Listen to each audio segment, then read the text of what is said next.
Hello, friends. Feels like it's been so long since I've done one of these that I think I might have forgotten how to do it. Hopefully, it's like riding a bike and I'll just pick it up as we go. So, anyways, Iron Widow was definitely a read. I finished it, which is more than can be said for Gates of Fire, but let me not get ahead of myself on the rating. Before I jump into some points from the book, it's seemingly become a tradition here to explain the situation that revolved around my reading of the book. So, I obviously listened to the book instead of reading it because looking at words on a page cannot keep my little monkey brain content enough to comprehend what my eyes are seeing. While listening, though, to engage my eyes, this month I started playing Elder Scrolls Online. It's a fun game, super fun times. And while I could go into a super deep dive about my adventures throughout Tamriel, we don't have that kind of time and there's a lot of book to cover. So let's just begin with some of my overall feelings about the book. It was tremendously okay, and it really did seem to have the feel of the opening of a young adult novel trilogy. I got a lot of Maze Runner and Hunger Game type vibes from it. Here's this worldwide system we have set up in a dystopian future where the children are poised to be the stars of the show. And following suit with other stories in the same genre, the adults are the bad guys, and by the end of the book, we're completely upending this world order that has been around for a long time. Now, I'm not trying to hate on these type of books at all, but it seems that they all generally follow the same formula and then don't stray too far from it. In these books, the general plot over the trilogy seems to follow a certain pattern like this. In the first book, you set up the world, you explain how bad things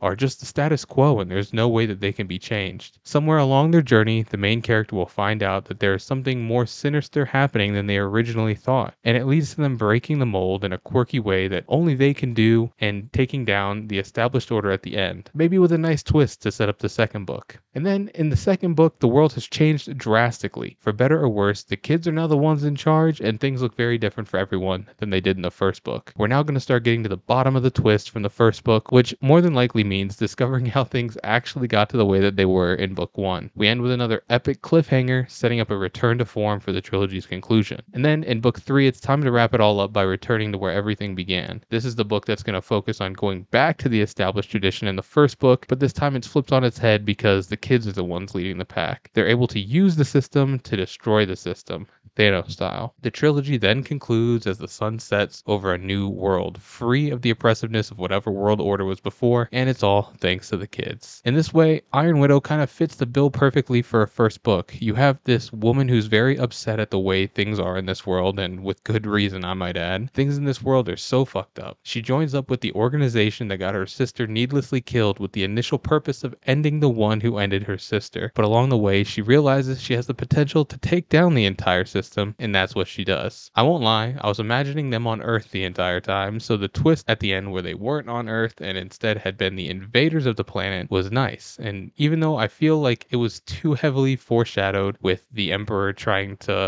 not to fight and pleading for the hostilities to end, immediately in that moment I was like, I see what's happening here. And then the confirmation of that was kept to be a shocking twist, only to set up the next novel, I assume. The thing that was kind of strange to me towards the beginning of the novel, in terms of character motivation, was the main character's decision to continue to pilot the mech after killing her sister's killer. She says many times beforehand that she doesn't care if she dies, she doesn't care what happens to her family, she doesn't care about anything except for killing him. What happens afterwards doesn't matter. Well then why is it when she finally kills him and fully takes control of the mech, her first thoughts are to try and fight back against the bug things? Seems like the perfect way to go according to her plans. Maybe the command would have even thought that the dude lost concentration or something and he was just bested by the bugs. Another thing was how the main character would tend to flip-flop between hating for and caring for her perfect match. Instead of a gradual change in her interactions with him, there seemed to be more of a binary love or hate switch that slowly changed to being more love than hate. She'd work together with him and cooperate fully during a battle, then in the next second scream at him for getting in the pilot seat with girls knowing that he was going to kill them. I guess what I'm trying to say is that there were a lot of instances where I found myself thinking that the main character was just a real asshole, and I feel like she didn't really grow out of that throughout the story. She just kind of shifted from who she was an asshole from to the people that didn't deserve any of it to the people who maybe deserved it a little more. The only people we really see her be genuine with are her childhood lover and her perfect match, and even the perfect match doesn't stop getting the brunt of her anger until towards the end of the story. While it seems like I haven't been enjoying this book at all, I still found myself kind of glued to it despite not really liking anything in particular. Thinking about it more critically, the thing that I liked the most about the book was the main character's drive to overthrow the world order that is super oppressive. impressive. Watching them struggle and win in the end still made the book enjoyable for me, even if there were a lot of points where I questioned the characters' motivations and drives. Some fun facts, and then we'll wrap this up. They said the name of the book 16 times throughout the entire thing. I'm pretty sure I caught them all. I even alt-tabbed out of some dungeons in the Elder Scrolls Online just to make sure I jotted down another tally in Notepad. Also, this is funny. I couldn't for the life of me remember any of the characters' names, so I found myself constantly thinking of the main three as Bella, Edward, and Jacob from Twilight.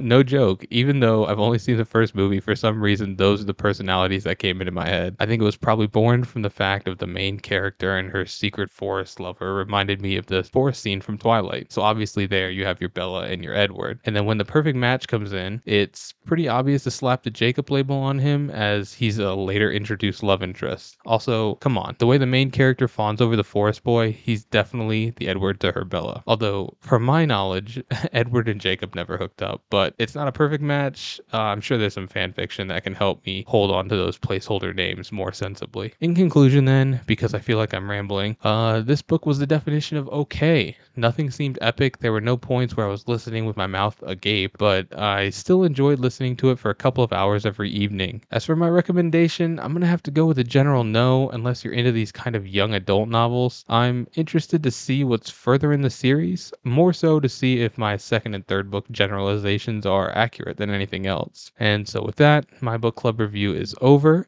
So until next month, friends, there's only three of these left, and I'll see you next month.